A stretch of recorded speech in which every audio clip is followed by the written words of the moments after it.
खांडबारा मशिदीत माकडाचा प्राणघातक हल्ला, युवक जखमी. एखाद्याच्या मृत्यूनंतर वनविभाग जागा होईल का?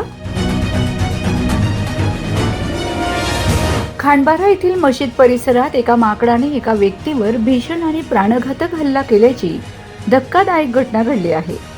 या हल्ल्यात संबंधित व्यक्ती गंभीर जखमी होऊन पूर्णपणे रक्तरंजित झाली असून या घटनेमुळे संपूर्ण परिसरात भीतीचे आणि तणावाचे वातावरण निर्माण झाले आहे. मिळालेल्या माहितीनुसार खांडबारा येथील मशिदीच्या परिसरात ही घटना घडली.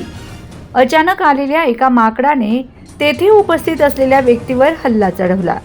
हा हल्ला इतका भीषण होता की त्या व्यक्तीला स्वतःचा बचाव करण्याची संधीही मिळाली नाही. माकडाच्या चाव्यामुळे आणि ओरखड्यांमुळे पीडित व्यक्ती गंभीर जखमी झाली असून परिसरात रक्ताचे सडे पडले होते.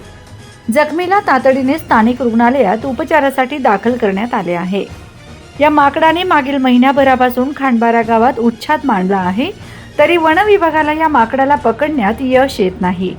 यामुळे वन विभागाच्या ढिसाळ कारभारावर आता गावकऱ्यांनी संताप व्यक्त केला आहे. या घटनेनंतर खांडबारा परिसरातील नागरिकांनी वन विभागाविरुद्ध तीव्र संताप व्यक्त केला आहे. गेल्या अनेक दिवसांपासून या परिसरात माकडांचा सुळसुळाट झाला असून नागरिक वारंवार वन विभागाकडे यांचा बंदोबस्त करण्याची मागणी करत होते. मात्र प्रशासनाने याकडे सोयीस्कर दुर्लक्ष केल्याचा आरोप ग्रामस्थ करत आहेत. एखाद्याचा बळी गेल्यावरच वन विभाग जागा होणार का, असा संतप्त सवाल आता नागरिक विचारत आहेत. वन विभागाने वेळीच या माकडांचा बंदोबस्त केला असता तर आज ही रक्तरंजित वेळ आली नसती, अशी भावना व्यक्त होत आहे. शहरातील सार्वजनिक ठिकाणी आणि धार्मिक स्थळांच्या परिसरात माकडांनी उच्छाद मांडलाय. आता तर मानवी जीवावर बेतल्यामुळे लोकांमध्ये दहशत पसरली आहे.